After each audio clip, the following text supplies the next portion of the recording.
Thank you for watching. Today we'll be presenting Lewis Carroll's Alice's Adventures in Wonderland, a classic of children's literature first published in 1865. The story humorously contrasts a child's curiosity with the absurdities of adult society, and is beloved for its wordplay and wildly imaginative characters. Please enjoy. All in the golden afternoon, full leisurely we glide, for both our oars, with little skill, by little arms are plied, while little hands make vain pretense, our wanderings to guide. Ah, cruel three, in such an hour, beneath such dreamy weather, to beg a tale of breath too weak, to stir the tiniest feather. Yet what can one poor voice avail, against three tongues together? Imperious Prima flashes forth, her edict to begin it, in gentler tone Secunda hopes, there will be nonsense in it, while Tertia interrupts the tale, not more than once a minute. Enon, to sudden silence won, in fancy they pursue, the dream child moving through a land of wonders wild and new, in friendly chat with bird or beast, and half believe it true. And ever, as the story drained, the wells of fancy dry, and faintly strove that weary one to put the subject by, the rest next time, it is next time, the happy voices cry. Thus grew the tale of Wonderland, thus slowly, one by one, its quaint events were hammered out, and now the tale is done, and home we steer, a merry crew, beneath the setting sun. Alice a childish story take, and with a gentle hand, lay it where childhood's dreams are twined, in memory's mystic band, like pilgrims' withered wreath of flowers, plucked in a far-off land. Chapter 1. Alice was beginning to get very tired of sitting by her sister on the bank, and of having nothing to do. Once or twice she had peeped into the book her sister was reading, but it had no pictures or conversations in it. And what is the use of a book, thought Alice, without pictures or conversation? So she was considering in her own mind as well as she could, for the hot day made her feel very sleepy and stupid, whether the pleasure of making a daisy chain would be worth the trouble of getting up and picking the daisies, when suddenly a white rabbit with pink eyes ran close by her. There was nothing so very remarkable in that, nor did Alice think it so very much out of the way to hear the rabbit say to itself, "Oh dear, I shall be late." When she thought it over afterwards, it occurred to her that she ought to have wondered at this, but at the time it all seemed quite natural. But when the rabbit actually took a watch out of its waistcoat pocket and looked at it, and then hurried on, Alice started to her feet, for it flashed across her mind that she had never before seen a rabbit with either a waistcoat pocket or a watch to take out of it, and, burning with curiosity, she ran across the field after it, and fortunately was just in time to see it pop down a large rabbit hole under the hedge. In another moment down went Alice after it, not considering how in the world she was to get out again. The rabbit hole went straight on like a tunnel for some way, and then dipped suddenly down, so suddenly that Alice had not a moment to think about stopping herself before she found herself falling down what seemed to be a very deep well. Either the well was very deep, or she fell very slowly, for she had plenty of time as she went down to look about her, and to wonder what was going to happen next. First, she tried to make out what she was coming to, and whether she should fall right through the earth. For, you see, Alice had learnt several things of this sort in her lessons in the schoolroom, and though this was not a very good opportunity for showing off her knowledge, as there was no one to listen to her, still it was good practice to say it over. "First," said Alice aloud, "first I'll put down my history, then I'll set about my geography, then I'll try to repeat the multiplication table. Let me see, for times 5 is 12. And for times, she was rather proud of being able to say for times 5 is 12, you know, for she thought at the time that multiplication was the most difficult thing of all. Presently she began again. "I wonder if I shall fall right through the earth. How funny it'll seem to come out among the people that walk with their heads downward. The antipathies." I think she was rather glad there was no one listening this time, as it didn't sound at all the right word. "But I shall have to ask them what the name of the country is, you know. Please, ma'am, is this New Zealand or Australia?" And she tried to curtsy as she spoke, fancy curtsying as you're falling through the air. "Do you think you could manage it? And what an ignorant little girl she'll think me for asking. No, it'll never do to ask. Perhaps I shall see it written up somewhere. Down, down, down. Would the fall never come to an end? I wonder how many miles I've fallen by this time, she said aloud. I must be getting somewhere near the center of the earth. Let me see, that would be 4,000 miles down, I think. For, you see, Alice had learnt several things of this sort in her lessons at school, and though this was not a very good opportunity for showing off her knowledge, as there was no one to listen to her, still it was good practice to say it over. Yes, that's about the right distance, but then I wonder what latitude or longitude I've got to. Alice had no idea what latitude or longitude were, but thought they were nice grand words to say. Presently she began again. I wonder if I shall fall right through the earth. How funny it'll seem to come out among the people that walk with their heads downward. The antipodes. I suppose she was rather glad there was no one listening this time, as it didn't sound at all the right word. But I shall have to ask them what the name of the country is, you know. Please, ma'am, is this New Zealand or Australia? And she tried to curtsy as she spoke, fancy curtsying as you're falling through the air. Do you think you could manage it? And what an ignorant little girl she'll think me for asking. No, it'll never do to ask. Perhaps I shall see it written up somewhere. Down, down, down. There was nothing else to do, so Alice soon began talking again. Dinah'll miss me very much tonight, I should think. Dinah was the cat. I hope they'll remember her saucer of milk at tea time. Dinah, my dear, I wish you were down here with me. Alice felt that she was dozing off, and had just begun to dream that she was walking hand in hand with Dinah, and was saying to her, very earnestly, now, Dinah, tell me the truth, did you ever eat a bat? When suddenly, thump, thump, down she came upon a heap of sticks and dry leaves, and the fall was over. Alice was not a bit hurt. As she jumped up onto her feet in a moment, she looked up, but it was all dark overhead. Before her was another long passage, and the white rabbit was still in sight, hurrying down it. There was not a moment to be lost. Away went Alice like the wind, and it was just in time to hear it say, as it turned a corner, "Oh, my ears and whiskers, how late it's getting." She was close behind it when she turned the corner, but the rabbit was no longer to be seen. She found herself in a long, low hall, which was lit up by a row of lamps hanging from the roof. There were doors all round the hall, but they were all locked, and when Alice had been all the way down one side and up the other, trying every door, she walked sadly down the middle, wondering how she was ever to get out again. Suddenly she came upon a little three-legged table, all made of solid glass. There was nothing on it except a tiny golden key, and Alice's first thought was that it might belong to one of the doors of the hall. But, alas, either the locks were too large or the key was too small. But at any rate it would not open any of them. However, on the second time round, she came upon a low curtain she had not noticed before, and behind it was a little door about 15 inches high. She tried the little golden key in the lock, and to her great delight it fitted. Alice opened the door and found that it led into a small passage, not much larger than a rat hole. She knelt down and looked along the passage into the loveliest garden you ever saw. How she longed to get out of that dark hall and wander about among those beds of bright flowers and those cool fountains. But she could not even get her head through the doorway. And even if my head would go through, thought poor Alice, it would be of very little use without my shoulders. Oh, how I wish I could shut up like a telescope. I think I could, if I only know how to begin. For, you see, so many out-of-the-way things had happened lately, that Alice had begun to think that very few things indeed were really impossible. There seemed to be no use in waiting by the little door, so she went back to the table, half hoping she might find another key on it, or at any rate a book of rules for shutting people up like telescopes.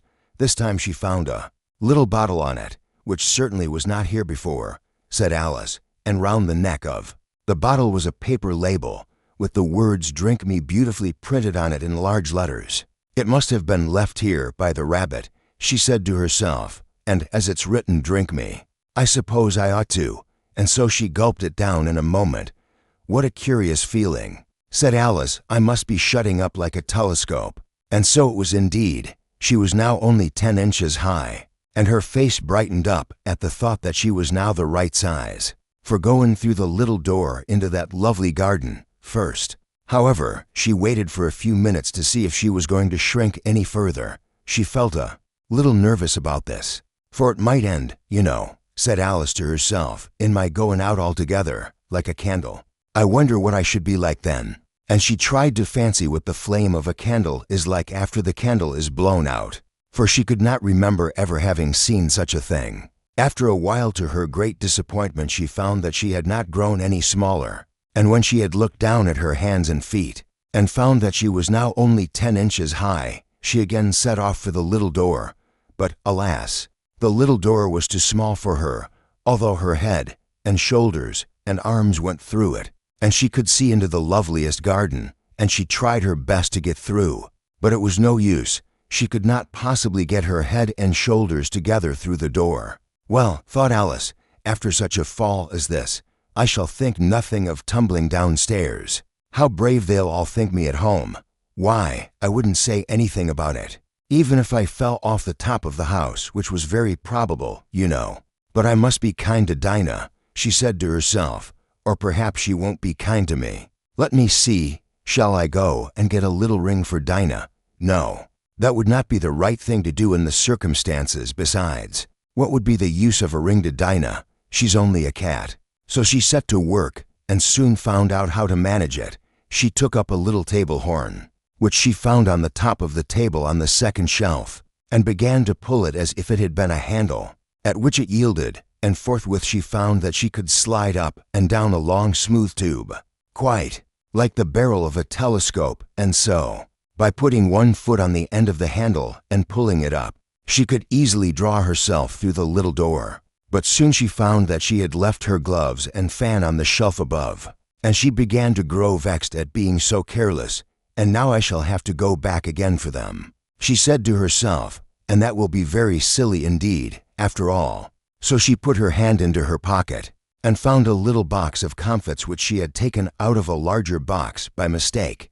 And well, that will do, thought she, and she put the box into the pocket and began to search in it for something to amuse herself with, while she was waiting. But the more she looked, the less she could find anything that could be of use. So she sat down and cried bitterly. After a while she dried her eyes and looked up and saw that the white rabbit had come back again, and was standing on the doorstep a little way off, holding a pair of white kid gloves in one hand and a large fan in the other, as if he had been out for some purpose connected with his business. Oh, my dear, said Alice, what a queer-shaped creature he is, and she laughed to herself, as she thought of the way the white rabbit had behaved on his first entrance. Oh, what a funny thing it is that you can put a book aside, and here she stopped to think, and then began again, and then, when you come back to it, you can begin from the page you left off, which she considered was a very clever invention. Indeed, presently the rabbit put on his spectacles and looked at the fan and gloves, and then he ran into the house and shut the door. Alice followed him to the door, and as she peeped through, she saw that the hall was full of little glass cases filled with curious things. There were shelves and cupboards, and she could see all sorts of appliances and contrivances that she had never seen in her life before, and an immense number of little drawers. The rabbit had opened one of the little drawers and had taken out a little book, and was reading it as he walked along. It was a very small book indeed, and the writing in it was very minute, and Alice could not read a word of it. Alice looked at the book with great curiosity, and tried to read the title, but it was too small for her to reach, so she got up on tiptoe and peeped. The book was called Rules for the Drawing Room, and on looking more closely at it, she saw that it was full of directions for such things as how to stand when you have a cough, and how to behave with a spoon and fork at dinner, and how to curtsy to a lady with a parasol, and similar matters. Alice laughed out loud at the oddness of the book, and at the white rabbit's seriousness in reading it. Then she went back to the little door and tried once more to go through, but, to her great vexation, she found that there was a little table with a little bottle upon it exactly where she had left it, and that the label had been carefully covered with a piece of paper, on which was written "Drink me" in letters as plain as could be. Oh dear, said Alice to herself, if only I had not drunk that bottle. But I suppose there is some more in the house. If there is, I shall find it. So she went upstairs and looked in every room she could find, but there was nothing to be seen but doors and shelves and the little white rabbit's things.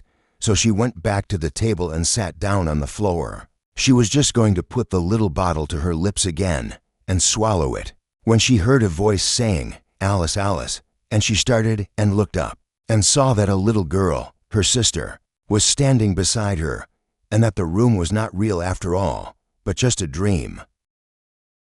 Chapter 2. Curiouser and curiouser, cried Alice. She was so much surprised that for the moment she quite forgot how to speak good English. Now I'm opening out like the largest telescope that ever was. Goodbye, feet, for when she looked down at her feet, they seemed to be almost out of sight. They were getting so far off. Oh, my poor little feet. I wonder who will put on your shoes and stockings for you now, dears. I'm sure I shan't be able. I shall be a great deal too far off to trouble myself about you. You must manage the best way you can. But I must be kind to them, thought Alice, or perhaps they won't walk the way I want to go. Let me see. I'll give them a new pair of boots every Christmas. And she went on planning to herself how she would manage it. They must go by the carrier, she thought, and how funny it'll seem, sending presents to one's own feet, and how odd the directions will look. Oh dear, what nonsense I'm talking. Just then her head struck against the roof of the hall. In fact, she was now more than 9 feet high, and she at once took up the little golden key and hurried off to the garden door. Poor Alice, it was as much as she could do, lying down on one side, to look through into the garden with one eye. But to get through was more hopeless than ever. She sat down and began to cry again. You ought to be ashamed of yourself, said Alice, a great girl like you. She might well say this, to go on crying in this way. Stop this moment, I tell you. But she went on all the same, shedding gallons of tears, until there was a large pool all round her, about 4 inches deep and reaching half down the hall. It was the White Rabbit returning, splendidly dressed, with a pair of white kid gloves in one hand and a large fan in the other. He came trotting along in a great hurry, muttering to himself as he came, "Oh, the Duchess, oh. Won't she be savage if I've kept her waiting?" Alice felt so desperate that she was ready to ask help of anyone. So, when the rabbit came near her, she began, in a low, timid voice, "If you please, sir." The rabbit started violently, dropped the white kid gloves and the fan, and scurried away into the darkness as hard as he could. Go. So she called softly after it, "Mouse dear, do come back again, and we won't talk about cats or dogs either, if you don't like them." When the mouse heard this, it turned round and swam slowly back to her. Its face was quite pale with passion, Alice thought, and it said in a low, trembling voice, "Let us get to the shore, and then I'll tell you my history, and you'll understand why it is I hate cats and dogs." It was high time to go, for the pool was getting quite crowded with the birds and animals that had fallen into it. There were a duck and a dodo, a lory and an eaglet, and several other curious creatures. Alice led the way, and the whole party swam to the shore. Chapter 3. They were indeed a queer-looking party that assembled on the bank, the birds with draggled feathers, the animals with their fur clinging close to them, and all dripping wet, cross, and uncomfortable. The first question, of course, was how to get dry again. They had a consultation about this, and after a few minutes, it seemed quite natural to Alice to find herself talking familiarly with them, as if she had known them all her life. Indeed, she had quite a long argument with the lory, who at last turned sulky and would only say, "I am older than you and must know better." And this Alice would not allow without knowing how old it was, and as the lory positively refused to tell its age, there was no more to be said. At last the mouse, who seemed to be a person of authority among them, called out, "Sit down, all of you, and listen to me. I'll soon make you dry enough." They all sat down at once, in a large ring, with the mouse in the middle. Alice kept her eyes anxiously fixed on it, for she felt sure she would catch a bad cold if she did not get dry very soon.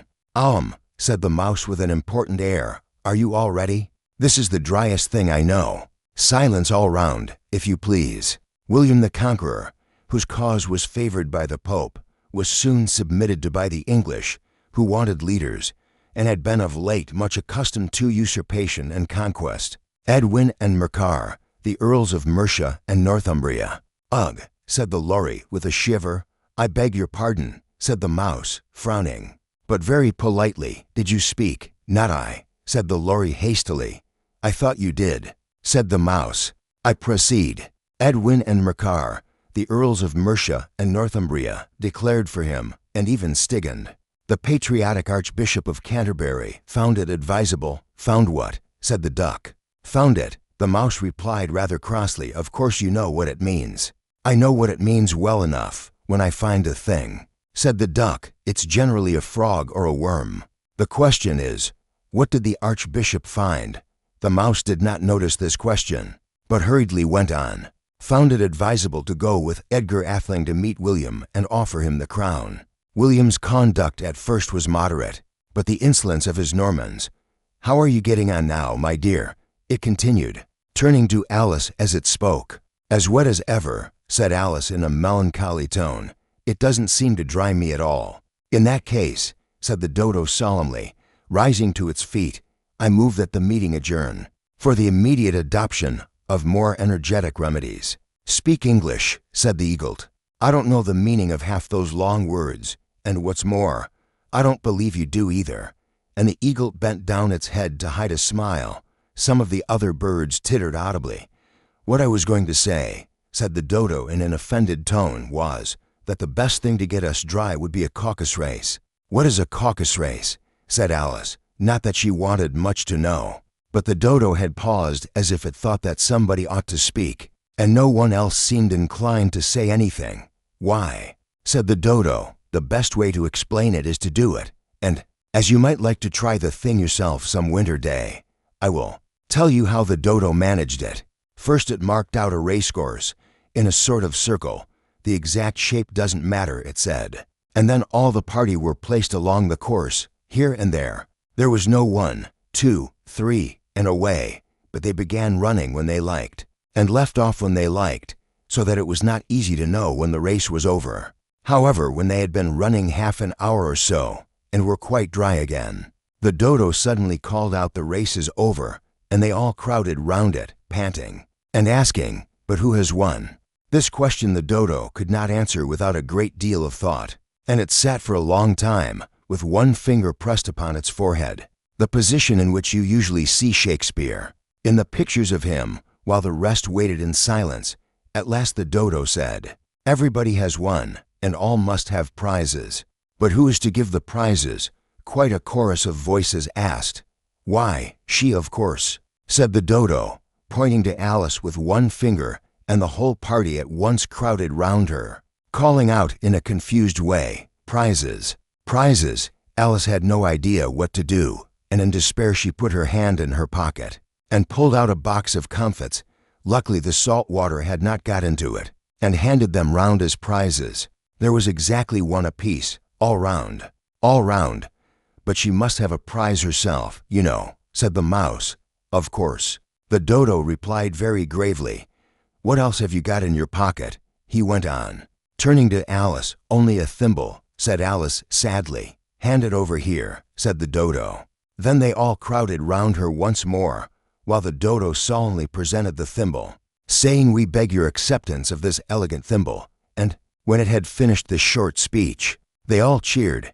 Alice thought the whole thing very absurd, but they all looked so grave that she did not dare to laugh, and, as she could not think of anything to say, she simply bowed and took the thimble, looking as solemn as she could.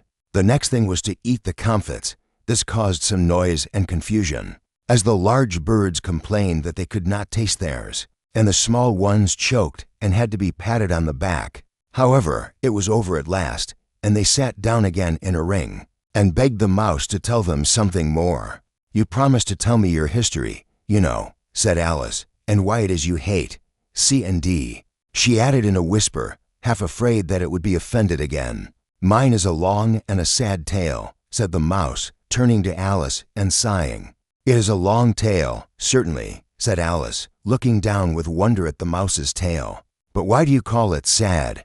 And she kept on puzzling about it while the Mouse was speaking, so that her idea of the tale was something like this. Hardly knowing what she did, Alice picked up a little bit of stick and held it out to the puppy. whereupon the puppy jumped into the air off all its feet at once, with a yelp of delight, and rushed at the stick, and made believe to worry it. Then Alice dodged behind a great thistle, to keep herself from being run over, and the moment she appeared on the other side, the puppy made another rush at the stick, and tumbled head over heels in its hurry to get hold of it. Then Alice, thinking it was very like having a game of play with a cart horse, and expecting every moment to be trampled under its feet, ran round the thistle again. Then the puppy began a series of short charges at the stick, running a very little way forwards each time, and a long way back, and barking hoarsely all the while, till at last it sat down a good way off, panting, with its tongue hanging out of its mouth and its great eyes half shut. By this time they were all pretty well dried, so Alice took the little golden key out of her pocket, and unlocked the little door, and went into the beautiful garden, and then, oh my, what a lovely time she had there! But that is another chapter. Chapter 4. It was the White Rabbit, trotting slowly back again, and looking anxiously about as it went, as if it had lost something, and she heard it muttering to itself, the Duchess, oh my dear paws, oh my fur and whiskers, she'll get me executed, as sure as ferrets are ferrets. Where can I have dropped them, I wonder? Alice guessed in a moment that it was looking for the fan and the pair of white kid gloves, and she very good-naturedly began hunting about for them. But they were nowhere to be seen. Everything seemed to have changed since her swim in the pool, and the great hall, with the glass table and the little door, had vanished completely. By and by she came upon a neat little house, on the door of which was a bright brass plate with the name W. Rabbit engraved upon it. She went in without knocking, and found that it was a tidy little room, with a table in the window, and on it, as she had hoped, a fan and 2 or 3 pairs of tiny white kid gloves. She took up the fan and a pair of the gloves, and was just going to leave the room, when her eye fell upon a little bottle that stood near the looking-glass. There was no label this time, with the words "Drink me," but nevertheless she uncorked it and put it to her lips. "I know something interesting is sure to happen," she said to herself, "whenever I eat or drink anything, so I'll just see what this bottle does. I do hope it won't make me grow smaller again, for really I'm growing so large that it is quite uncomfortable. I shall be a great deal too large to get about comfortably in a day or 2. Better leave off trying to change for a little." But she had hardly put the bottle to her lips before she found that she did begin to grow smaller, and very rapidly too. She soon got so small that she had to run about the room on tiptoe, like a dwarf, to look over the edge of the table. At last she grew just big enough to take up the fan and the pair of gloves, and to be comfortable in a chair. "Now I shall be able to creep through the little door and get into the beautiful garden," she thought, "and if I only had some of Dinah's cunning in finding keys, I could manage very well." She accordingly set off at once to hunt for the little door, but she had not gone far before she ran against a little bottle shelf, and the small bottles on it rattled together, like a little orchestra. She looked about the room, and found that everything had got quite small, so small that she could hardly stir without knocking something over. Presently she came upon a pair of tiny white kid gloves on the floor, and she put them on. They fit her exactly, and she felt so delighted that she could not help clapping her hands. "Oh, how I wish I could see the Duchess," she cried. "I should like to ask her what is the reason they pinch little children in this country. I believe it's very unladylike to pinch, and I am sure I'll never pinch again."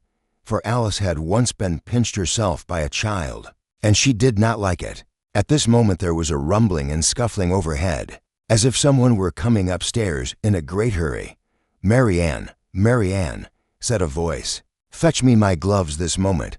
Then came a little pattering of feet on the stairs. Alice knew it was the rabbit coming to look for his gloves, and she trembled till she shook the house, quite forgetting that she was now about 1,000 times as large as the rabbit, and had no reason to be afraid of it.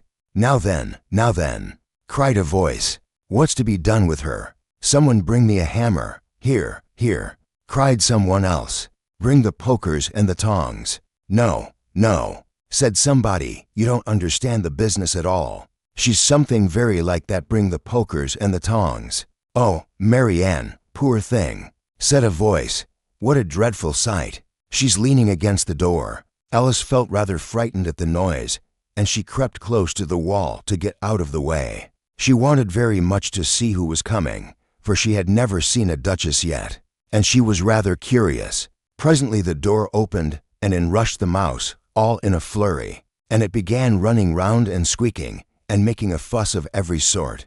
The rabbit's voice was heard again shouting, "Where's my fan and my gloves, Mary Ann, Mary Ann?"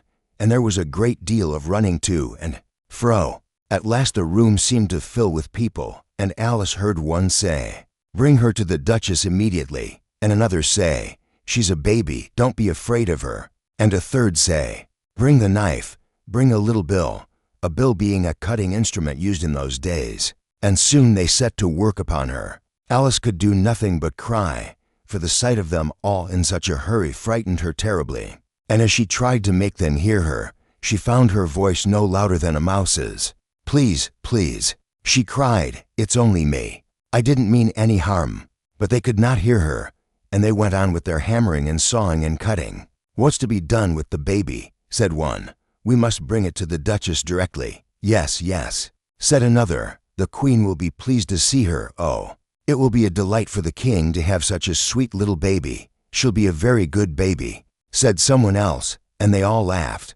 Alice was quite tired with crying, and she walked out of the room very slowly, for indeed she was rather ashamed of having to keep on crying all the time. She thought she would go and take a little rest in another room, but she had hardly gone a few steps before she heard a strange voice calling her name, and the next minute the door was opened, and in came the cook, with a pepper box in her hand, and the Duchess's baby in her arms.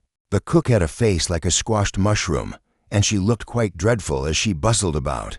"Here, here," she cried, "put the baby down, and have you got any more comfits?" "No, no," cried Alice, "I don't know anything about comfits." "Then look here," said the cook, "here's a nice piece of tart, take it and eat it." "No, I don't like tarts," said Alice, with a little pout. "I'm afraid of them." "Oh, bah," said the cook, "you'll be all right in a minute." The Duchess's face looked quite sour and cross, and she snatched the baby out of the cook's arms, and she squeezed it so hard that it began to sneeze. "What's to be done with the baby?" she cried. "It's a very ugly baby. It's nothing but skin and bone." "Bo, hush," said someone. "Don't be rude," and they all laughed. At last the Duchess took the baby in her arms and began to nurse it, and as she did so, she hummed a strange, dismal tune, and sang all the while, "Speak roughly to your little boy, and beat him when he sneezes," but the rest of the song was too rude for me to repeat. Alice was much astonished at the sight of the Duchess. She had never seen such a cross, disagreeable face before. "Why, she squeezes the baby so hard that it begins to cry," thought Alice, "and yet she calls it a sweet little baby." Presently the Duchess handed the baby to Alice and told her to take it and amuse it. And as Alice took the baby in her arms, she suddenly felt that she was about to be punished for some misdeed, and she was so frightened that she began to cry once more. "Oh, what a dreadful thing it is to be a guest in a strange house," she thought. "I wish I were at home." And she hugged the baby very tight and tried to comfort it. But the baby began to grow, and it grew so quickly that Alice had to let it go and set it down on the floor again. And in a moment it had turned into a pig. It squealed and ran about the room, and the Duchess looked quite pleased and cried, "Now, that is a good little pig," and everyone laughed. Alice was so astonished that she hardly knew what to do, and she ran out of the room as quickly as she could, and she found herself once more in the great hall with the glass table, and the little door, and sitting upon the table was a little bottle labeled "Drink Me," and by it, a fan and a pair of tiny white kid gloves. She took up the bottle and put it to her lips, and as soon as she had drunk it she began to grow smaller and smaller, until, in a few minutes, she had shrunk to the size of a very small child, and she was again able to creep through the little door into the garden. Chapter 5. The caterpillar and Alice looked at each other for some time in silence. At last the caterpillar took the hookah out of its mouth and addressed her in a languid, sleepy voice. "Who are you?" said the caterpillar. This was not an encouraging opening for a conversation.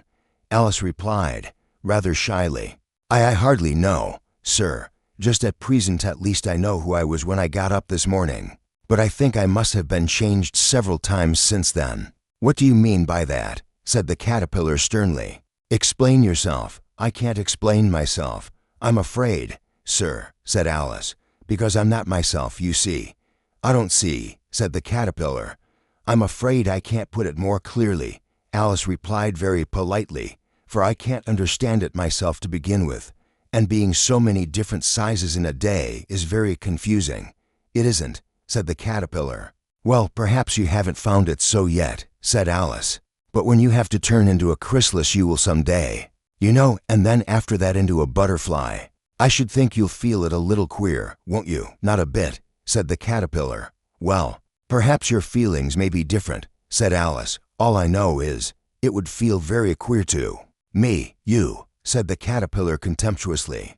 "Who are you?" Which brought them back again to the beginning of the conversation. Alice felt a little irritated at the caterpillars making such very short remarks, and she drew herself up and said, very gravely, "I think you ought to tell me who you are first." "Why?" said the caterpillar. Here was another puzzling question, and as Alice could not think of any good reason, and as the caterpillar seemed to be in a very unpleasant state of mind, she turned away.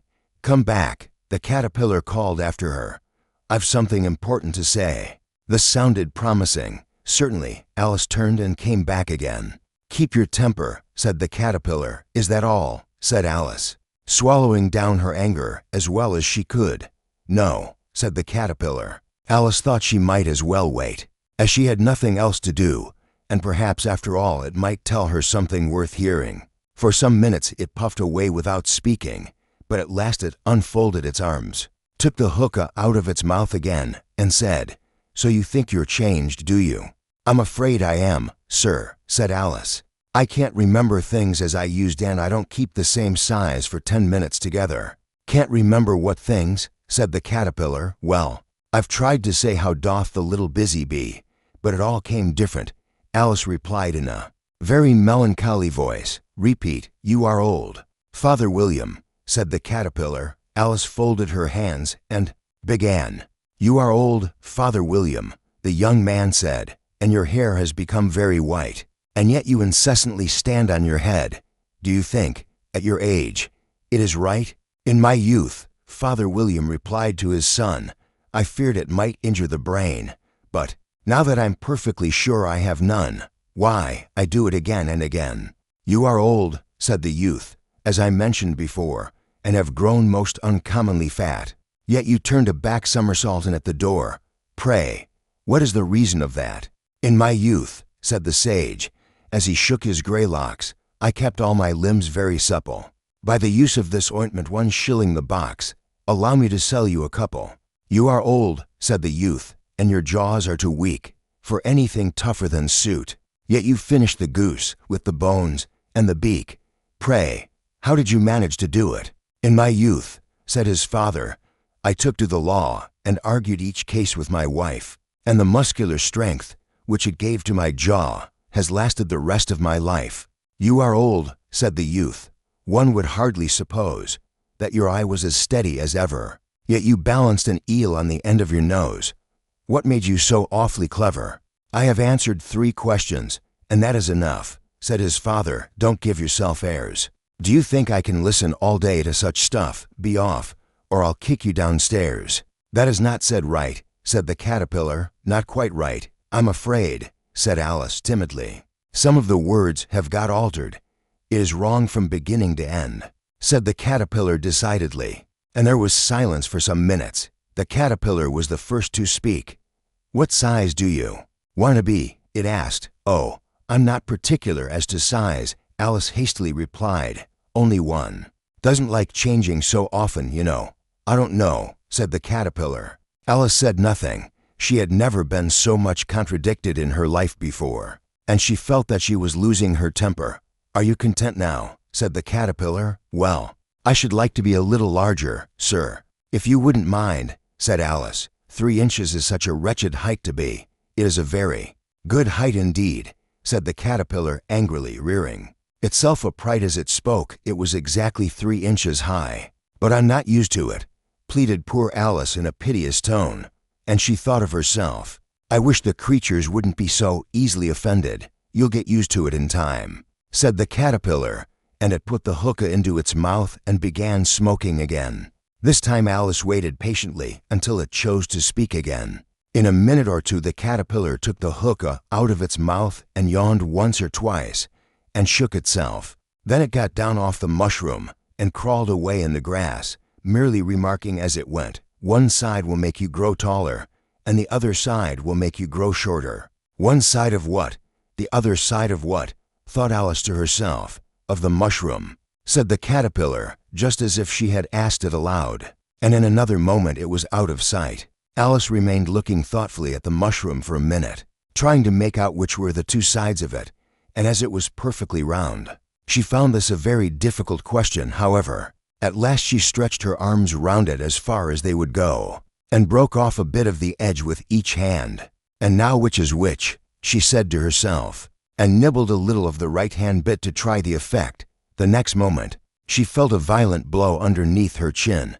It had struck her foot. She was a good deal frightened by this very sudden change, but she felt that there was no time to be lost, as she was shrinking rapidly. So she set to work at once to eat some of the other bit. Her chin was pressed so closely against her foot that there was hardly room to open her mouth, but she did it at last, and managed to swallow a morsel of the left-hand bit. "Come, my head's free at last," said Alice in a tone of delight, which changed into alarm in another moment, when she found that her shoulders were nowhere to be found.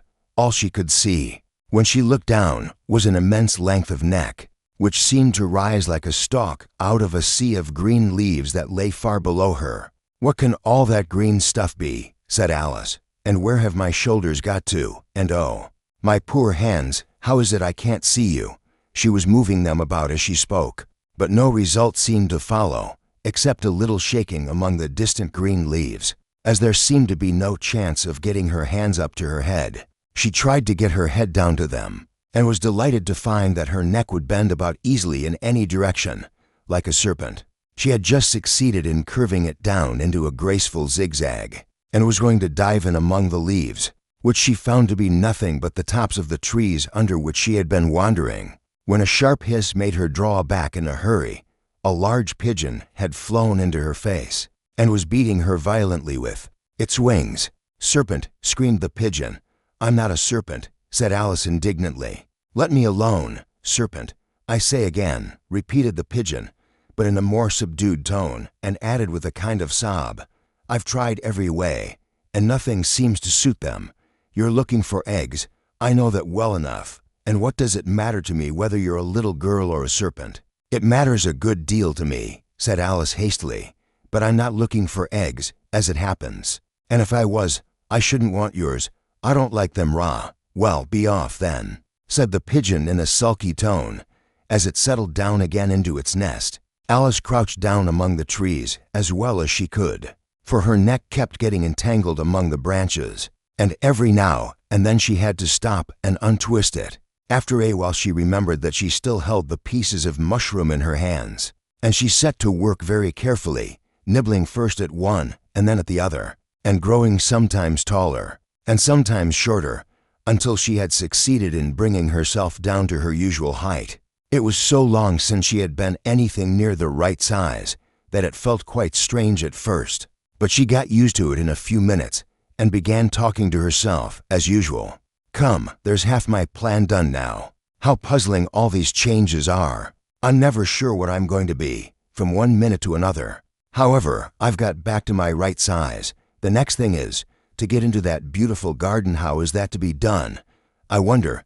As she said this, she came suddenly upon an open place, with a little house in it about 4 feet high. "Whoever lives there," thought Alice, "it'll never do to come upon them this size.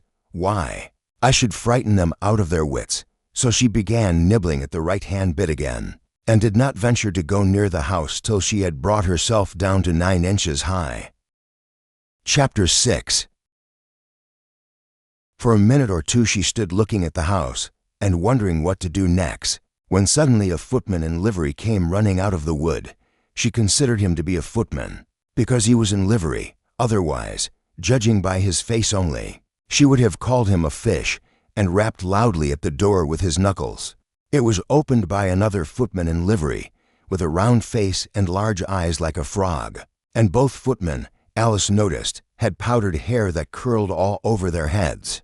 The fish footman began by producing from under his arm a great letter, and this he handed over to the other, saying, in a solemn tone, for the Duchess, an invitation from the Queen to play croquet. The frog footman repeated, in the same solemn tone, from the Queen, an invitation to play croquet. And the fish footman, after folding up the great letter again, and tucking it under his arm, Alice thought to herself, I don't know what they can mean by an invitation to play croquet. How can they play with live hedgehogs, I should think? Walked slowly back into the wood. Alice went timidly up to the door and knocked.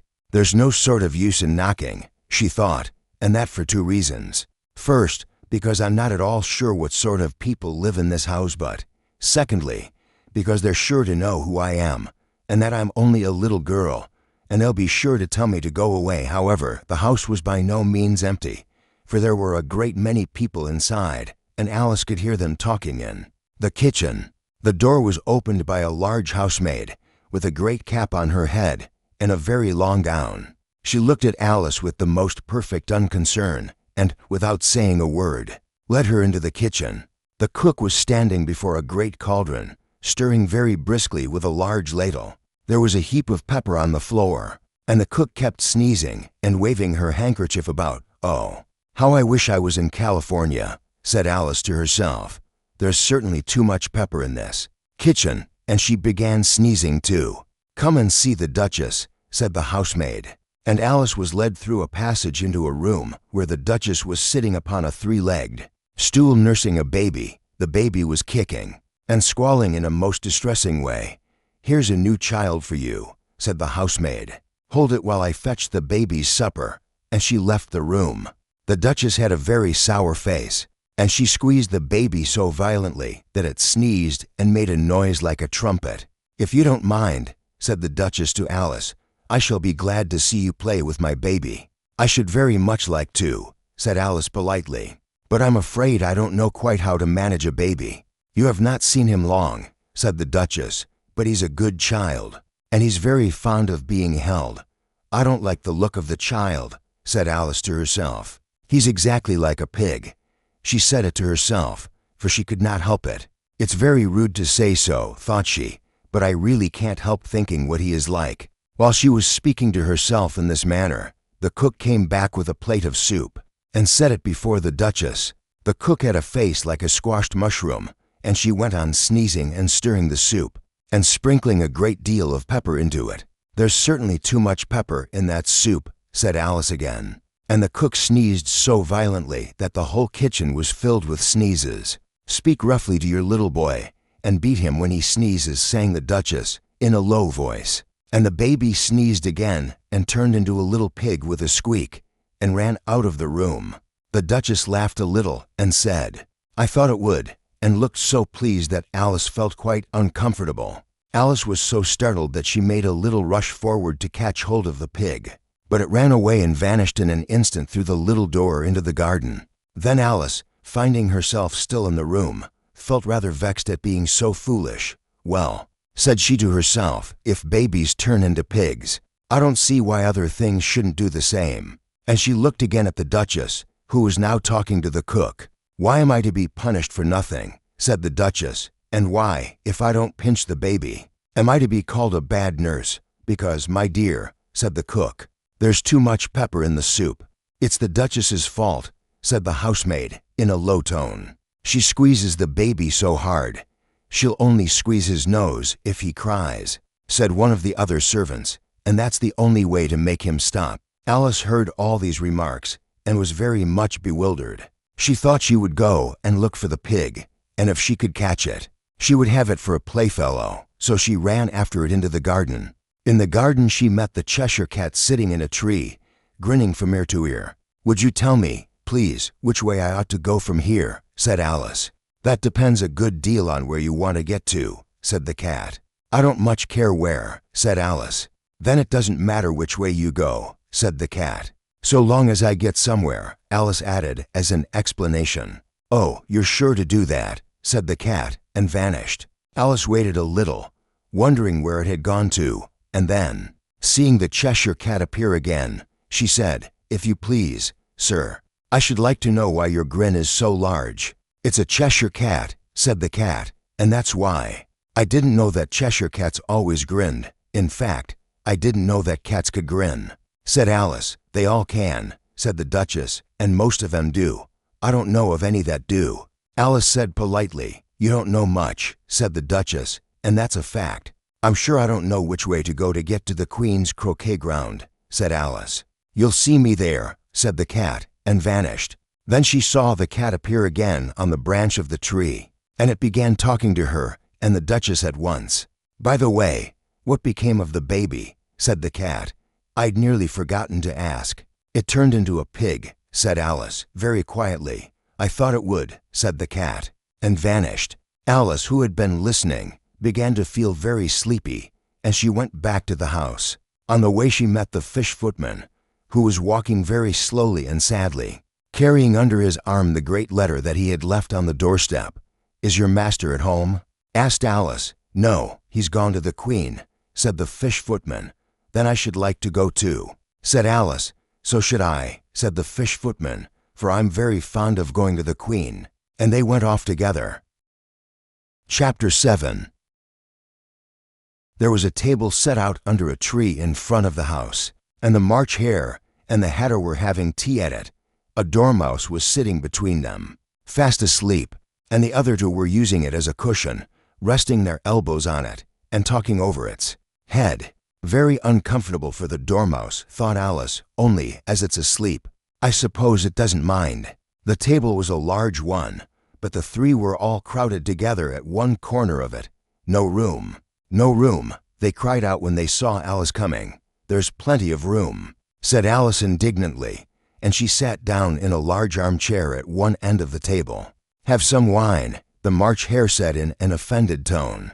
Alice thought that at any rate the party could not be more absurd than she had expected, and she looked round to see what would happen next. Why is a raven like a writing desk? Said the Hatter. Come, we should like to enjoy it.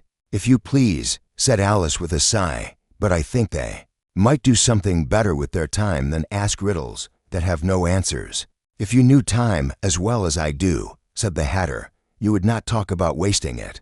But I don't know you, said Alice. Exactly so, said the Hatter, and exactly what I mean. Then you should at least say why you are being so absurd. Alice replied, growing impatient. The Hatter and the March Hare looked at each other with offended looks, and the Hatter said nothing. You do, the March Hare remarked at last, when you are learning things. If you really wish to know, he added, I can tell you in a way that will make sense to a child. Alice, who was growing tired of the nonsense, said, I think you might do something better with the time than waste it in asking riddles that have no answers. Why is a raven like a writing desk? Repeated the Hatter. I haven't the slightest idea, said Alice. Then the answer is quite impossible, said the Hatter. Alice sighed wearily. I think you might do something better with the time than waste it in asking riddles that have no answers, she said again. If you knew time as well as I do, the Hatter replied, you would not talk about wasting it. It isn't possible for me to know you, you know, Alice said, and so I'm sure I can't know why you are talking in that way. At this they both became very earnest, and the Hatter declared that it was time to have tea. The March Hare began to pour out tea, and the Hatter set to work at the plates. But the Dormouse slept on, and the three of them made the table into a complete muddle. You have something to say at this point? Alice asked politely. The Hatter looked at her with an expression as if he had just discovered something very queer. Why is a raven like a writing desk? He repeated once more, and then sat back to see the effect of the question. Alice, who had at last had enough of riddles, answered, I don't think riddles with no answers are at all clever. Why then, said the Hatter, do you suppose we are asking them because you like to hear them? Said Alice. Exactly, cried the Hatter and the March Hare together. Why then, they went on, do you suppose we did not stop to make a proper cup of tea, and instead of that make fools of ourselves by asking riddles that have no answers, At this argument, Alice found herself unable to join in, for she could not make any head or tail of their talk, and she felt quite bewildered. "Have a little more tea," the Hatter recommended with officious politeness. "No, thank you," said Alice. "I couldn't take any more." "You dear me," said the March Hare, in a tone that sounded half kind and half rude. "You must try to be more polite in Wonderland." "I don't see much use in being polite where nobody seems to mean anything they say," Alice observed. "Exactly so," said the Hatter in a low tone, and he glanced meaningfully at the March Hare. The Dormouse put up its head suddenly and blinked at them all. "Were you saying something?" "Dormouse?" asked the Hatter. The Dormouse, rubbing its eyes, said in a weary voice, "Once upon a time there were 3 little sisters." "Nonsense," cried the March Hare. "We can't have stories now, it's tea time." "We shall be late." "No, no," said the Hatter. "The only proper thing to talk about at tea time is tea. Stories can wait." "Once upon a time," the Dormouse continued in a drowsy tone, "there were 3 little sisters. They lived at the bottom of a well." "That's absurd," exclaimed Alice. "You can't live at the bottom of a well. People don't live there." "Well, they did in the story," murmured the Dormouse. "And what happened to them?" Alice asked, beginning to find the tale interesting despite its sleepy delivery. "They lived on treacle," the Dormouse went on. "They all had porcupine pens." "What is a porcupine pen?" Alice asked. "It's something you keep porcupines in," replied the Dormouse. Alice's curiosity was piqued, and she tried to ask more questions. But the Dormouse's voice sank again, and it fell asleep at once. The Hatter and the March Hare then began arguing about the proper way to account for cups and saucers, spoons, and sugar bowls. And after a long dispute they agreed that the best plan was to change places, which meant that the person who had been sitting in one chair would move to another, and so on. "This is most foolish," Alice thought, and she rose to go.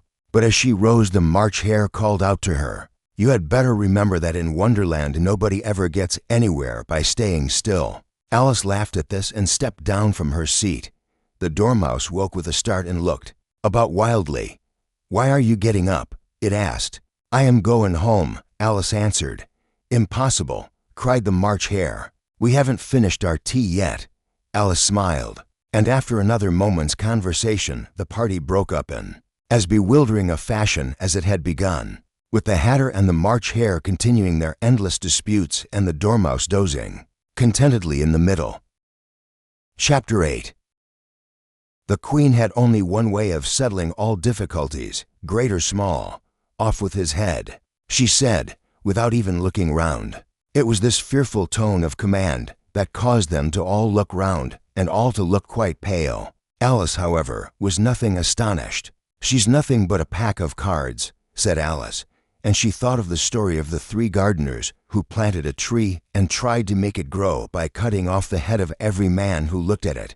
And then she thought, "I must try and be brave, and I will go on by myself." So she walked on, and when she came to the Queen's croquet ground she found it full of soldiers, little white-faced playing cards with battalions and small flags. They had been ordered to go and find out what was the matter in the garden, and they had been busied in stamping on the grass and setting the hedges, and very pretty they looked, said Alice to herself. The players of the game, the King, of course, the Queen, and the rest of the party were all as busy as could be. There were soldiers running about and singing Rule Britannia, with little trumpets in their hands. There were gardeners running about with umbrellas.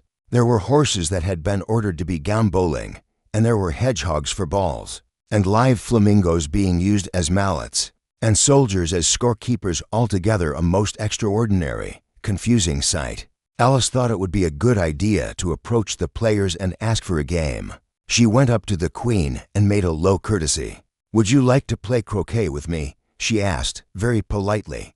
The Queen looked at Alice in a most ferocious manner, and made a tremendous effort to say something agreeable, "Off with her head," but the words stuck in her throat and would not come out, though she meant them all the time. "Why, she's a child," said the King, in a whining voice. "Let her play." "Sentence first, verdict afterwards," the Queen said, and she shoved Alice a little towards the crowd. Alice was taken aback by the Queen's short-sightedness and sudden commands. She was afraid she would be punished for some triviality at once, and she felt very much inclined to cry. The players, who were very busy looking after the hedgehogs and flamingos, paid no attention to her, and when Alice did get a word in, it was always something to do with "off with his head," or "take this away," utterly useless and not a bit civil. At last the queen, who had been giving orders without any sense of measure, cried to the king, "Bring me the tarts," and several cards hurried away. The king was busy in his court and very much alarmed, for the queen had a way of saying, "Off with his head," to everyone who crossed her, but the king's nerves were not strong enough to carry out the sentence, and Alice thought she should venture to go a little nearer to the action. "Would you like to play croquet with the queen?" she asked again, this time of the whole party. "Not I," said the Duchess in a querulous tone. "I don't see why she should have the game to herself. I used to be a soldier, and I have been through many things, but croquet is not to my taste." The Duchess looked at Alice with some contempt. Alice found it hard to get a word in edgeways, for the queen's orders were given in such quick succession that nobody could reply before the next command had been given. She tried to explain that she was only a child and had only come to look at the game, but nobody seemed to be interested in her explanation. The king sat apart and looked very nervous, and the queen's temper continued to be violent. There was a great deal of hustle and bustle among the cards and soldiers and gardeners, and every now and then the queen called out "Off with his head" in a loud voice, and the poor soldiers trembled, but nothing ever seemed to happen except that they ran about and looked frightened. Alice thought the whole scene extremely foolish and contrary to every rule of sense. After a while the game began in earnest, but in the most unmanageable fashion. The flamingos were very difficult to make use of as mallets. They would not hold still, and the hedgehogs would roll away in every direction as soon as they were touched. So the players called out in despair and tried to keep the game going. Alice thought it was one of the strangest games she had ever seen, and yet she did not like to laugh, for the queen's temper was so fierce that she felt she might be punished at any moment. The king and the queen were very angry at something, and they sent to fetch the next player, who was a small child. The child, however, began to cry and to wriggle in the arms of the guards, and the queen cried "Off with her head" in such a fierce manner that the guards almost fell into a swoon, for they had not the courage to do such a terrible thing.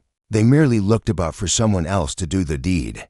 Then the king rose and said, "No, we must not be hasty. We shall have a trial and hear witnesses." The queen nodded curtly and consented, and the whole court prepared for the trial with great solemnity.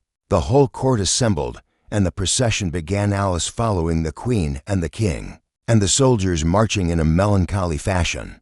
They were all filled with uneasiness and fear, and Alice could see the cards running about trying to make everything in order. The trial was to be held in the garden, and there was a great deal of talk among the spectators, who were in no way disposed to be favorable to the prisoner. At last the accused was brought in, and the trial began in earnest. The king put on his spectacles and began to read the indictment, but as he read, the words came out in a slow and drawling manner, and many of the people could not make them out. Alice, who could not understand the manner of the proceedings, looked about in some perplexity. There were many humorous and nonsensical things said at the trial, and Alice soon found she was quite unable to understand the proceedings. The witnesses were very queer creatures, and their speeches were full of absurdities. The queen, who sat in state, now and then bawled out her commands, "Off with his head," and the poor jury looked at one another in consternation, for they did not know how to proceed. At last, by a strange turn of events, the matter was decided for the better. Alice, who had grown tired of the nonsense, began to remonstrate with those about her, and as she spoke more plainly and firmly, the whole court became agitated. The queen, who had been forced into a corner by the clear sense of Alice's talk, suddenly lost her temper and ordered the cards to attack her. Alice, however, found she had had quite enough of such behavior. She put down her hands and walked straight through the crowd.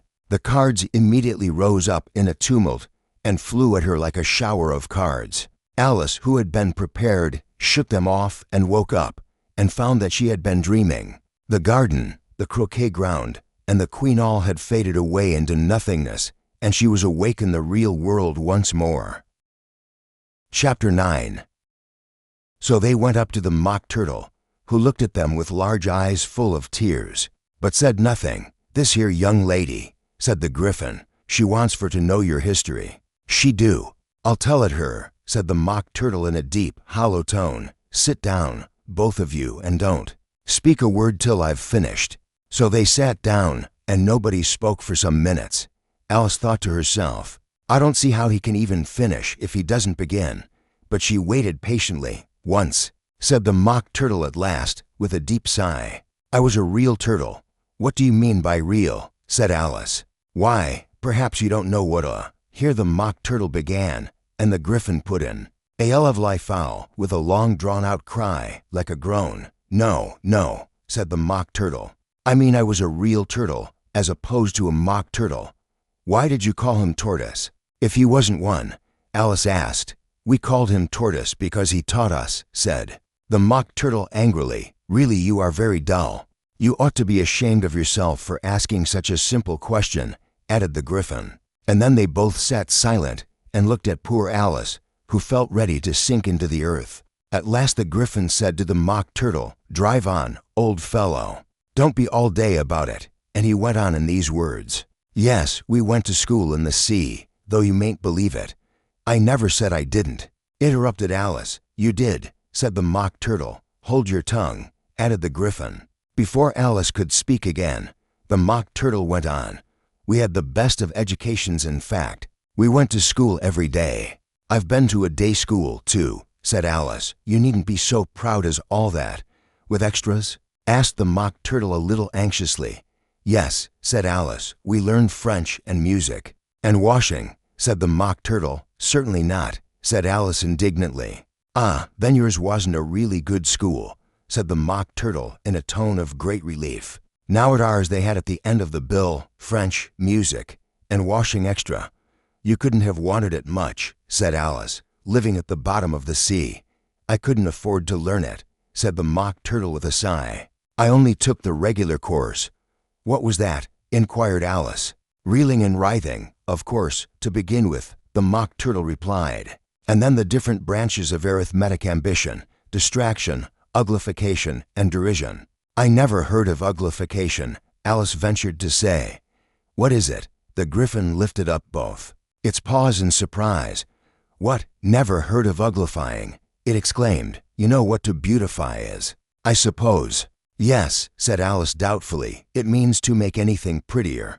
"Well, then," the Gryphon went on, "if you don't know what to uglify is, you are a simpleton." Alice did not feel encouraged to ask any more questions about it, so she turned to the Mock Turtle and said, "What else had you to learn?" "Well, there was mystery," the Mock Turtle replied, counting off the subjects on his flappers.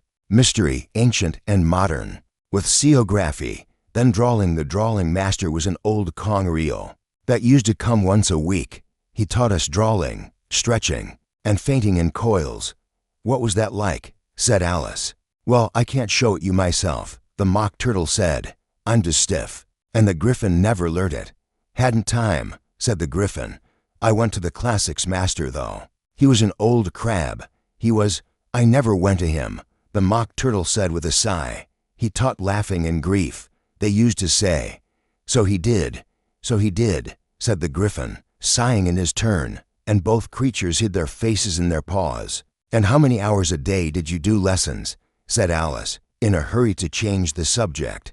10 hours the first day," said the Mock Turtle, 9 the next, and so on." "What a curious plan," exclaimed Alice. "That's the reason they're called lessons," the Gryphon remarked, "because they lesson from day to day." This was quite a new idea to Alice, and she thought it over a little before she made her next remark. "Then the 11th day must have been a holiday?" "Of course it was," said the Mock Turtle.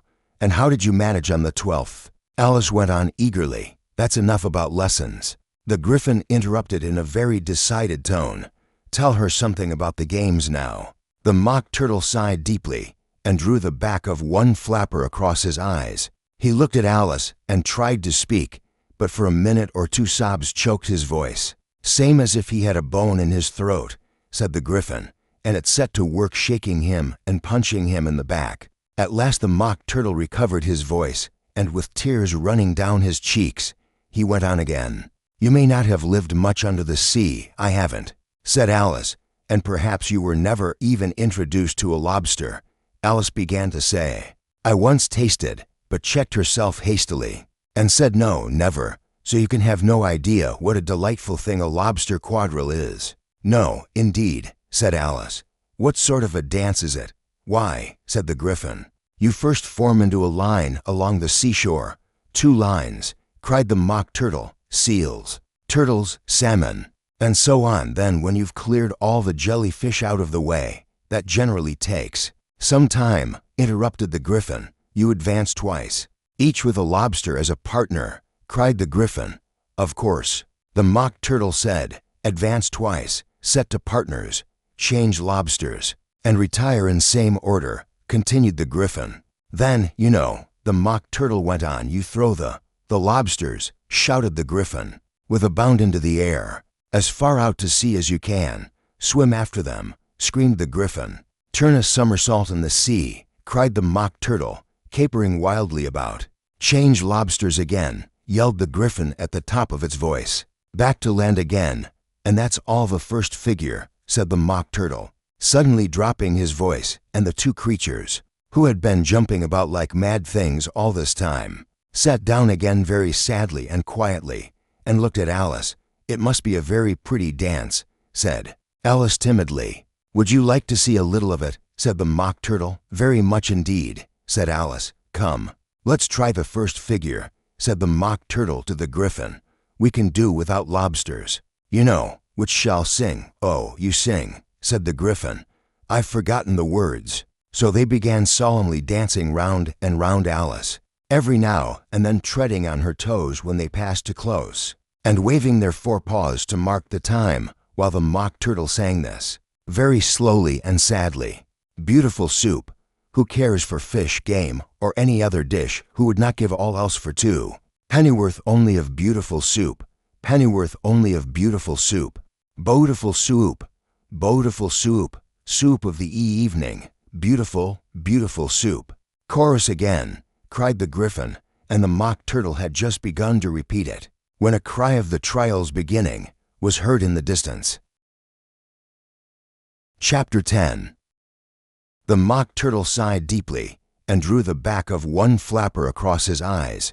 He looked at Alice and tried to speak, but for a minute or 2 sobs choked his voice. Same as if he had a bone in his throat, said the Gryphon, and it set to work shaking him and punching him in the back. At last the Mock Turtle recovered his voice, and with tears running down his cheeks, he went on again. You may not have lived much under the sea, I haven't, said Alice, and perhaps you were never even introduced to a lobster. Alice began to say. I once tasted, but checked herself hastily, and said no, never, so you can have no idea what a delightful thing a lobster quadrille is. No, indeed, said Alice. What sort of a dance is it? Why, said the Gryphon, you first form into a line along the seashore. 2 lines, cried the Mock Turtle, seals, turtles, salmon, and so on. Then when you've cleared all the jellyfish out of the way, that generally takes some time, interrupted the Gryphon. You advance twice, each with a lobster as a partner, cried the Gryphon. Of course, the Mock Turtle said, advance twice, set to partners, change lobsters, and retire in same order, continued the Gryphon. Then, you know, the Mock Turtle went on, you throw the lobsters, shouted the Gryphon, with a bound into the air, as far out to sea as you can. Swim after them, screamed the Gryphon. Turn a somersault in the sea, cried the Mock Turtle, capering wildly about. Change lobsters again, yelled the Gryphon at the top of its voice. Back to land again, and that's all the first figure, said the Mock Turtle, suddenly dropping his voice, and the 2 creatures, who had been jumping about like mad things all this time, sat down again very sadly and quietly, and looked at Alice. It must be a very pretty dance, said Alice timidly. Would you like to see a little of it? Said the Mock Turtle. Very much indeed, said Alice. Come, let's try the first figure, said the Mock Turtle to the Gryphon. We can do without lobsters, you know, which shall sing. Oh, you sing, said the Gryphon. I've forgotten the words. So they began solemnly dancing round and round Alice, every now and then treading on her toes when they passed too close, and waving their forepaws to mark the time, while the Mock Turtle sang this, very slowly and sadly. "Will you walk a little faster?" said a whiting to a snail. "There's a porpoise close behind us, and he's treading on my tail. I'm meeting a lobster, and who shall be my fate?" "Will you join the dance then?" said the whiting to the skate. "Oh, no, I can't, for I'm not quite ready yet," said the snail. "Never mind," said the whiting, "we'll wait till you are ready." So they shuffled along in a queer little measure, and the whiting, and the skate, and the snail kept time with their feet. "Sir, will you, won't you, will you, won't you, will you join the dance? Will you, won't you, will you, won't you, will you join the dance? Will you, won't you, will you, won't you, will you join the dance? Will you, won't you, will you, won't you, will you join the dance?" "You can't do it, you know," said the Griffin, "because you have no toes." And the Mock Turtle went on with the song. "But I'm ready now," said the snail. "So then we'll begin," said the whiting. "And the lobster shall be the fiddle." So they all danced the lobster quadrille, twirling and whirling and springing about. The whiting played the tune with its tail, the skate kept the time with its pectoral fin, the snail moved slowly to the measure, and the lobster fiddled away most wonderfully. "Now then," cried the Griffin, "that'll do for the first figure. Now we'll try the second." "No, no," said the Mock Turtle, panting. "I've had enough of dancing. Let's all sit down and have a good cry." So they all sat down and cried very mournfully for a little while. At last the Mock Turtle dried his eyes and looked at Alice and said, "What is it you were going to tell me?" "Oh, I was only going to say," Alice began and stopped. "Say it then," said the Mock Turtle. "I can't remember it all at once," said Alice. "I'll tell you presently, if you like." "Pray do," said the Mock Turtle. "Well, first I remember about—" Alice hesitated. "About what?" said the Griffin. "About whiting," Alice replied. "About whiting," repeated the Mock Turtle. "What about them?" "Well," said Alice, "there was a whiting came to see me the other day." "To see you?" said the Mock Turtle in amazement. "Whatever for?" "Why, to ask me to go to his wedding," said Alice. "To his wedding," repeated the Mock Turtle with a look of great surprise. "Yes," Alice said, "and he asked me to go and be his bridesmaid." "Bridesmaid!" cried the Griffin. "What obscenity!" "I'm sure I don't know what you mean," said Alice, very much confused. "Here, here," cried the Mock Turtle, "you must tell us the whole story." "Well," said Alice a little faintly. "Aye." But here a sudden cry of the trial's beginning was heard in the distance. Chapter 11. The King and Queen of Hearts were seated on their throne when they arrived, with a great crowd assembled about them, all sorts of little birds and beasts, as well as the whole pack of cards. The knave was standing before them, in chains, with a soldier on each side to guard him, and near the king was the white rabbit, with a trumpet in one hand and a scroll of parchment in the other. In the very middle of the court was a table, with a large dish of tarts upon it. They looked so good that it made Alice quite hungry to look at them. "I wish they'd get the trial done," she thought, "and hand round the refreshments," but there seemed to be no chance of this. So she began looking at everything about her to pass away the time. Alice had never been in a court of justice before, but she had read about them in books, and she was quite pleased to find that she knew the name of nearly everything there. "That's the judge," she said to herself, because of his great wig. The judge, by the way, was the king, and as he wore his crown over the wig, look at the frontispiece if you want to see how he did it. He did not look at all comfortable, and it was certainly not becoming. "And that's the jury box," thought Alice, "and those 12 creatures." She was obliged to say creatures, you see, because some of them were animals, and some were birds. "I suppose they are the jurors." She said this last word 2 or 3 times over to herself, being rather proud of it, for she thought, and rightly too, that very few little girls of her age knew the meaning of it at all. However, jurymen would have done just as well. The 12 jurors were all writing very busily on slates. "What are they doing?" Alice whispered to the Griffin. "They can't have anything to put down yet, before the trial's begun."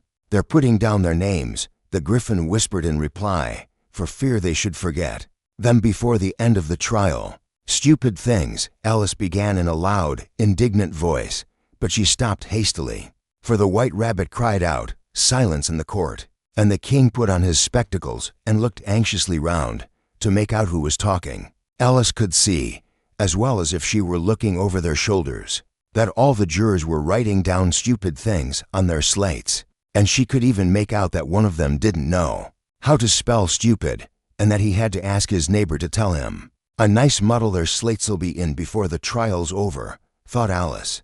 Read the accusation, the king said to the White Rabbit. On this the White Rabbit blew 3 blasts on the trumpet, and then unrolled the parchment scroll, and read as follows. The Queen of Hearts, she made some tarts, all on a summer day. The Knave of Hearts, he stole those tarts, and took them quite away. Consider your verdict, the king said to the jury. Not yet, not yet. The White Rabbit hastily interrupted. There's a great deal to come before that. Call the first witness, said the king.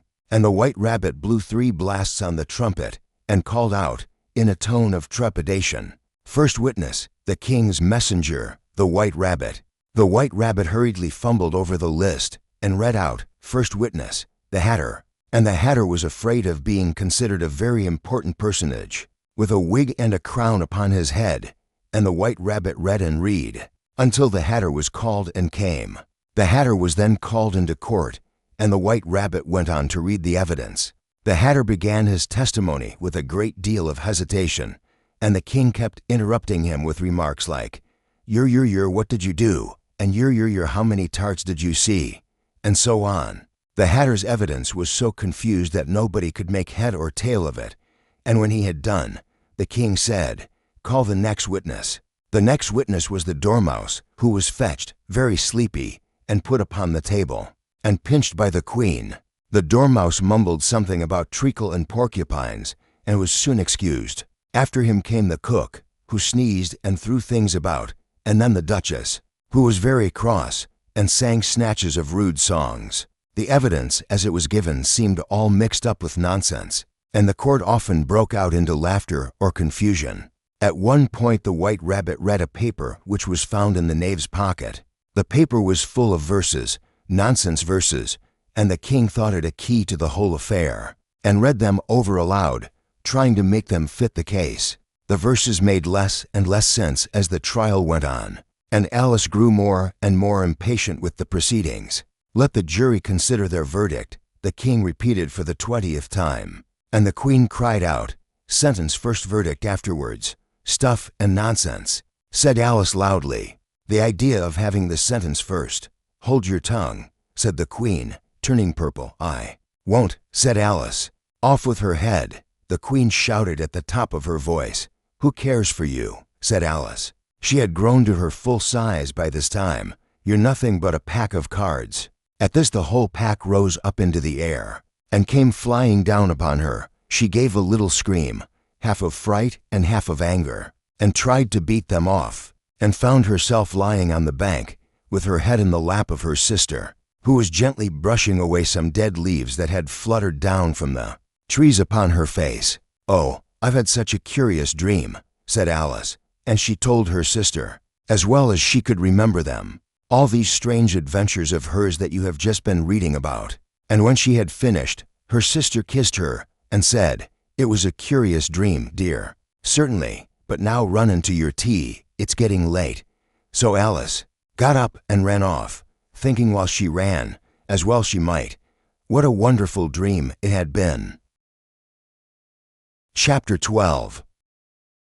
Here, cried Alice, quite forgetting in the flurry of the moment how large she had grown in the last few minutes, and she jumped up in such a hurry that she tipped over the jury box, with the edge of her skirt, upsetting all the jurymen onto the heads of the crowd below, and there they lay sprawling about, reminding her very much of a globe of goldfish she had accidentally upset the week before. Oh, I beg your pardon, she exclaimed in a tone of great dismay, and began picking them up again as quickly as she could, for the accident of the goldfish kept running in her head, and she had a vague sort of idea that they must be collected at once and put back into the jury box, or they would die. The trial cannot proceed, said the king in a very grave voice, until all the jurymen are back in their proper places. All, he repeated with great emphasis, looking hard at Alice as he said so. Alice looked at the jury box, and saw that, in her haste, she had put the lizard in head downwards, and the poor little thing was waving its tail about in a melancholy way.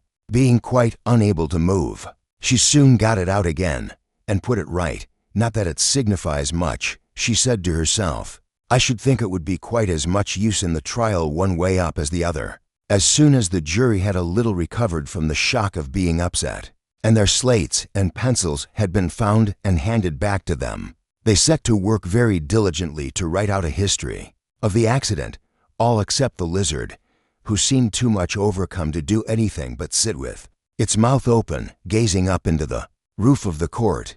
What do you know about this business? The king said to Alice. Nothing, said Alice. Nothing whatever, persisted the king. Nothing whatever, said Alice. That's very important, the king said, turning to the jury. They were just beginning to write this down on their slates, when the White Rabbit interrupted. Unimportant, your majesty means. Of course, he said in a very respectful tone, but frowning and making faces at him as he spoke. Unimportant, of course, I meant, the king hastily said, and went on to himself in an undertone. Important and important and important, as if he were trying which word sounded best. Some of the jury wrote it down important, and some unimportant. Alice could see this, as she was near enough to look over their slates. But it doesn't matter a bit, she thought to herself. At this moment the king, who had been for some time busily writing in his notebook, cackled out silence and read out from his book, Rule 42. All persons more than a mile high, to leave the court. Everybody looked at Alice. I'm not a mile high, said Alice. You are, said the king. Nearly 2 miles high, added the queen. Well, I shan't go, at any rate, said Alice. Besides, that's not a regular rule. You invented it just now. It's the oldest rule in the book, said the king. Then it ought to be number 1, said Alice. The king turned pale and shut his notebook hastily. Consider your verdict, he said to the jury in a low, trembling voice. There's more evidence to come yet, please your majesty, said the White Rabbit, jumping up in a great hurry. This paper has just been picked up. What's in it? Said the queen. I haven't opened it yet, said the White Rabbit, but it seems to be a letter, written by the prisoner to somebody. It must have been that, said the king, unless it was written to nobody, which isn't usual. You know, who is it directed to? Said one of the jurymen. It isn't directed at all, said the White Rabbit. In fact, there's nothing written on the outside. He unfolded the paper as he spoke, and added, it isn't a letter, after all, it's a set of verses. Are they in the prisoner's handwriting? Asked another of the jurymen. No, they're not, said the White Rabbit, and that's the queerest thing about it. The jury all looked puzzled. He must have imitated somebody else's hand, said the king. The jury all brightened up again. Please your majesty, said the knave, I didn't write it, and they can't prove I did. There's no name signed at the end. If you didn't sign it, said the king, that only makes the matter worse. You must have meant some mischief, or else you'd have signed your name like an honest man. There was a general clapping of hands at this. It was the first really clever thing the king had said that day. That proves his guilt, said the queen. It proves nothing of the sort, said Alice. Why, you don't even know what they're about. Read them, said the king. The White Rabbit put on his spectacles. Where shall I begin? Please your majesty, he asked. Begin at the beginning, the king said gravely, and go on till you come to the end. Then stop. These were the verses the White Rabbit read. They told me you had been to her, and mentioned me to him. She gave me a good character, but said I could not swim. He sent them word I had not gone. We know it to be true. If she should push the matter on, what would become of you? I gave her 1, they gave him 2, you gave us 3 or more. They all returned from him to you, though they were mine before. If I or she should chance to be involved in this affair, he trusts to you to set them free, exactly as we were. My notion was that you had been, before she had this fit, an obstacle that came between him and ourselves in it. Don't let him know she liked them best, for this must ever be a secret, kept from all the rest, between yourself and me. That's the most important piece of evidence we've heard yet, said the king, rubbing his hands. So now let the jury, if any one of them can explain it, said Alice. She had grown so large in the last few minutes that she wasn't a bit afraid of interrupting him. "I'll give him 6 pence. I don't believe there's an atom of meaning in it." "If there's no meaning in it," said the king, "that saves a world of trouble, you know, as we needn't try to find any. And yet I don't know," he went on, spreading out the verses on his knee, and looking at them with one eye. "I seem to see some meaning in them, after all. Said I could not swim. You can't swim, can you?" he added, turning to the knave. The knave shook his head sadly.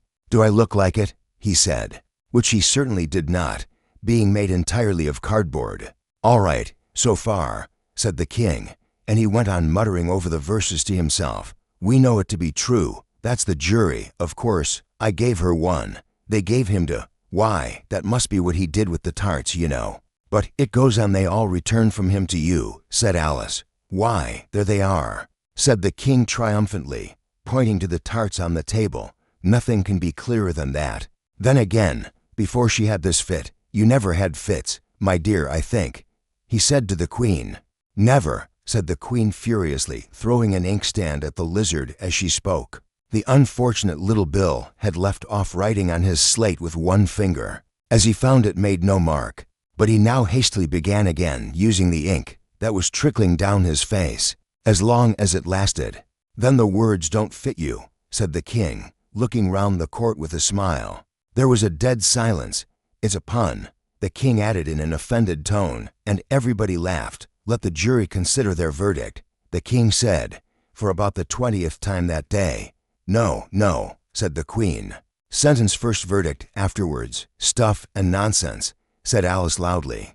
"The idea of having the sentence first." "Hold your tongue," said the queen, turning purple. "I won't," said Alice. "Off with her head," the queen shouted at the top of her voice. Nobody moved. "Who cares for you?" said Alice.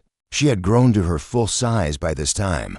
"You're nothing but a pack of cards." At this the whole pack rose up into the air and came flying down upon her. She gave a little scream, half of fright and half of anger, and tried to beat them off, and found herself lying on the bank with her head in the lap of her sister, who was gently brushing away some dead leaves that had fluttered down from the trees upon her face. "Wake up, Alice dear," said her sister. "Why, what a long sleep you've had." "Oh, I've had such a curious dream," said Alice, and she told her sister, as well as she could remember them, all these strange adventures of hers that you have just been reading about. And when she had finished, her sister kissed her and said, "It was a curious dream, dear." "Certainly, but now run into your tea. It's getting late." So Alice got up and ran off, thinking while she ran, as well she might, what a wonderful dream it had been. How was it?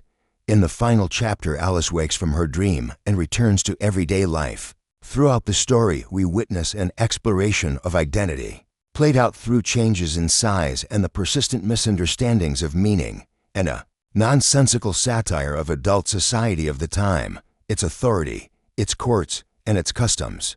Lewis Carroll, writing from a child's viewpoint, exposes the absurdities of grown-up behavior and delights in wordplay, leaving readers with both imagination and a critical perspective.